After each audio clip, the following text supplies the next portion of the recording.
ওই গাড়িতে বরমশাই, রাখির বাবা আর জামাইবাবুর ভাই, মানে রাখির কাকা শ্বশুর, ওরা গেল নার্সিংহোমে। তোমাদের সবাইকে শুভ সকাল, গুড মর্নিং। কেমন আছো তোমরা সবাই? আশা করি সবাই খুব ভালো আছো, আমিও খুব ভালো আছি। আজ হচ্ছে পয়লা বৈশাখ। তোমাদের সবাইকে শুভ নববর্ষের প্রীতি ও শুভেচ্ছা জানিয়ে আজকে নতুন আরেকটি ভিডিও শুরু করছি। তোমরা দেখতে থাকো, আশা করছি আজকের ভিডিওটা তোমাদের খুব ভালো লাগবে। তো রাখিকে আজকে নার্সিংহোমে ভর্তি করানো হয়েছে। ওরা 5:30টায় গিয়েছে, 6টায় ভর্তি ছিল, 5:30টায় গিয়েছে। জামাইবাবু, ভাগনা, রাখি আর রাখির কাকির শাশুড়ি, ওরা 4 জন গিয়েছে সকাল সকাল। আর এরা পরে গেল। তো ভাগনা একটু আগে ফোন করলো, বলল যে ওটিতে ঢোকানো হয়েছে, কিন্তু ডাক্তারবাবু এখন আসেনি, আসলেই ওটিটা করবে আর কি। তো আমি তো ভীষণ এক্সাইটেড যে কী খবর আসে, কখন থেকে অপেক্ষা করি। মানে ওটা একটা ভেতরে কি বলবো, মানে মনটা অস্থির হয়ে আছে, ঠিক আছে। আর সত্যি কথা বলতে নতুন একজন মানুষ আসবে আমাদের মধ্যে। রাখিও বলেছিল, মানে আমাদের অনেক আগের থেকে প্ল্যান ছিল আমার আর রাখি, যে রাখিও বলেছিল মামি তুমি কিন্তু যাবা, অবশ্যই যাবা। আমি বলেছি ঠিক আছে যাব। এই সময়টা সবার মানে কি পাশে থাকা দরকার। গিয়ে কিচ্ছু করতে পারবো না, তবু একটা মেন্টালি সাপোর্ট। আর এটা এই সময়গুলো মানে একটা কি বলবো, সবার মধ্যে তো একটা ভয় কাজ করে না, যারা মা হয়েছে তারা তো জানেই, একটা ভয় কাজ করে। কিন্তু তো রাখির ইচ্ছে ছিল যে সমস্ত মুহূর্তগুলো একদম যাওয়া থেকে শুরু করে ওটিতে ঢোকানো, বাইরে বেরোনো, তারপরে বেবিকে যখন সবাই দেখবে আর কি, দেখাতে নিয়ে আসবে, সমস্ত কিছু ভিডিওতে ক্যাপচার করার। কিন্তু হলো না, আমি তো যেতে পারলাম না, আমার শরীর খারাপ। দেখো এখনও কিন্তু আজকে কমেছে, অনেকটাই কমেছে, কিন্তু যাওয়া যাবে না আর কি, এই শরীরে যাওয়া যাবে না, যেতে পারলাম না। ওই যে কপালে না থাকলে যা হয়, বেশি আশা করলে যা হয়, তো ওটা হলো না। তবে আমি বর্মশাইকে বলেছি একটু ভিডিও করে নিয়ে আসো, আমরাও দেখবো, বেবিটাকে দেখবো, আর তোমাদের সঙ্গে একটু শেয়ার করতে পারবো। তো দেখি যদি আনে তোমাদের সঙ্গে শেয়ার করবো। কি আর করা যাবে, কিছু করার নেই, উপরওয়ালা হয়তো চায় না যে আমি যাই। তো বর্মশাই গেল, আর এদিকে শাশুড়ি মাতা, শ্বশুরমশাই ওনারাও চলে গিয়েছে 6:30টার দিকে। আজকে যেতে পারলাম না, হয়তো আরও 5-6 দিন থাকবে, দেখি যদি যেতে পারি। এর মাঝখানে শরীরটা যদি ঠিক হয়ে যায় তাহলে একদিন হয়তো দেখতে যেতে পারি। তো যেই হোক, ছেলেই হোক আর মেয়েই হোক, যেই হোক, ভগবান যেটা দেয় সেটাই আমার যথেষ্ট। আমি বসে আছি আর ভাবছি এই যে ফোন আসলো, এই ফোন আসলো, এরকম লাগছে আর কি। তো আমি এখন আবার ফোন করবো ভাগনাকে, দেখি কী খবর। এখন বেশি না, এই যে 7:58 বাজে, মানে 8টাই বাজে। বর্মশাই ওরা যেতে যেতে হয়তো মানে ওটি শেষ হয়ে যাবে, মানে খবরটা চলেও আসতে পারে।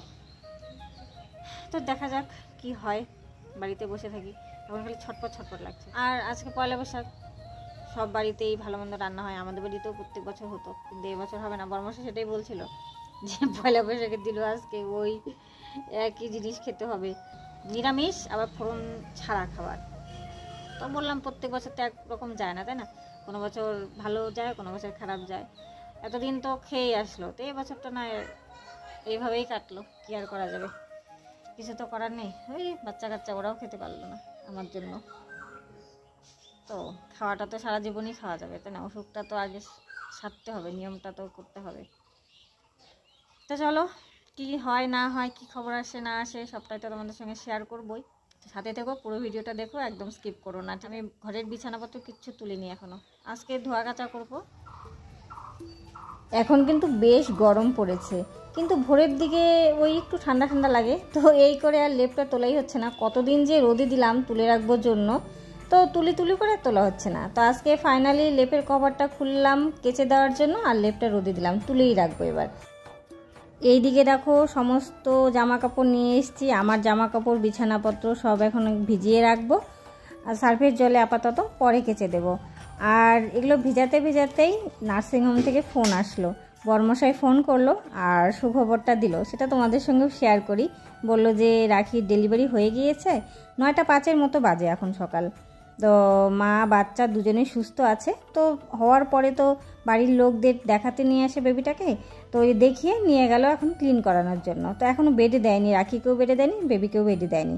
মনাই বিল্টুরাও খবরটা পেয়ে খুব খুশি, কারণ ওরা প্রথম পিসি আর কাকাই হলো, তাই না? আমরা প্রচণ্ড খুশি সবাই। আর বর্মশাইকে বললাম যে যখন ওদের বেডে দেবে আমাদের একটু ভিডিও করে পাঠিয়ে দিও, কারণ আমরা অধীর আগ্রহে বসে আছি ওদেরকে দেখার জন্য।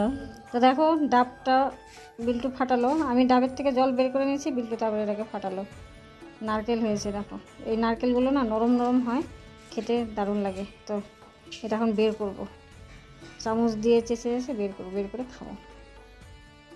এই যে দেখো নারকেল, নরম নরম নারকেল।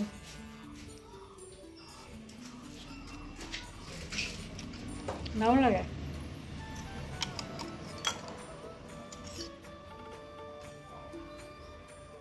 মুখে দিতেই মিলিয়ে যায়।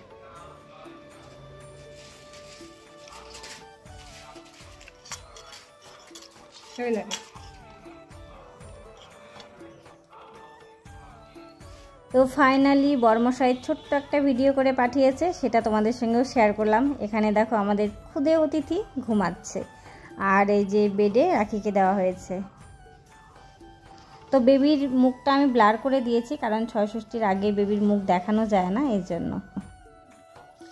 আমার পক্স উঠেছে 5 দিন হলো। তো এটা নাকি নিয়ম যে 5 দিন বা 7 দিন মানে বেজোর দিনে স্নান করতে হয়। বিল্টুকে তো 7 দিনে করিয়েছিলাম, কিন্তু আমি 7 দিন থাকতে পারবো না, কারণ প্রচণ্ড গরম পড়েছে। আর আমার অতটাও হয়নি কিন্তু, আর যেগুলো হয়েছিল না সেগুলো মাথাটা কালো কালো হয়ে গেছে। তো এখন স্নান করা যেতেই পারে, ডাক্তারবাবু তাই বলেছে 5 দিনে স্নান করতে।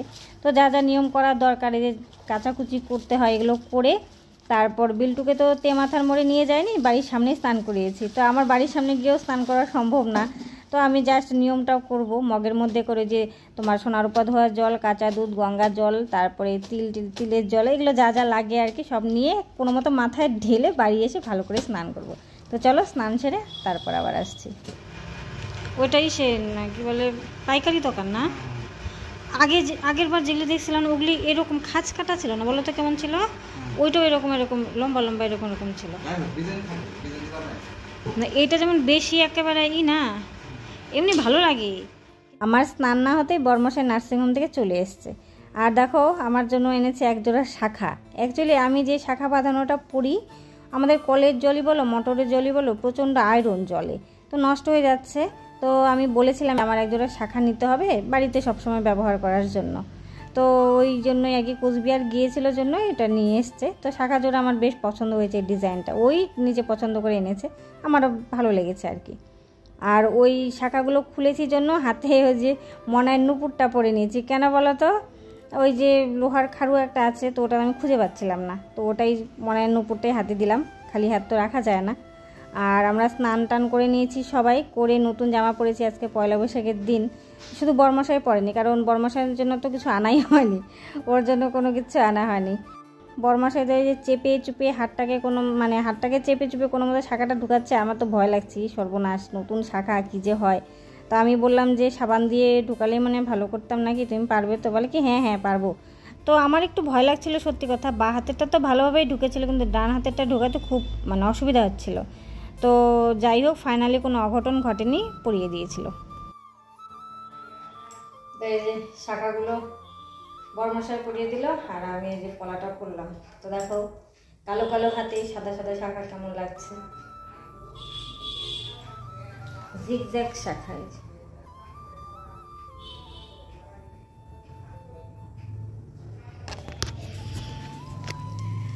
পয়লা বৈশাখের গিফট বর্মশাইয়ের পক্ষ থেকে।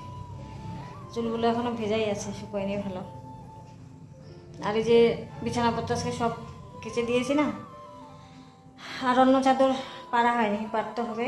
ওটাও শুকিয়ে গেছে এতক্ষণে, হয়তো যে রোদ বাইরে বাপরে বাপ। তো ওটা তুলে এনেই পারবো, আর অন্য চাদর বের করবো না। তো চলো আজকে আর ভিডিওটা বড় করছি না, এখানে এন্ড করছি। দেখা হচ্ছে আগামীকাল নতুন একটি ভিডিওর সঙ্গে। ততক্ষণ তোমরা সবাই খুব ভালো থেকো, সুস্থ থেকো। আর আজকের ভিডিওটা যদি ভালো লাগে তাহলে প্লিজ লাইক কমেন্ট শেয়ার করে দিও। আর আমার চ্যানেলে নতুন দর্শক হলে চ্যানেলটি প্লিজ সাবস্ক্রাইব করে আমার পাশে থেকো, ঠিক আছে? তো আজকের মতো সবাইকে টাটা।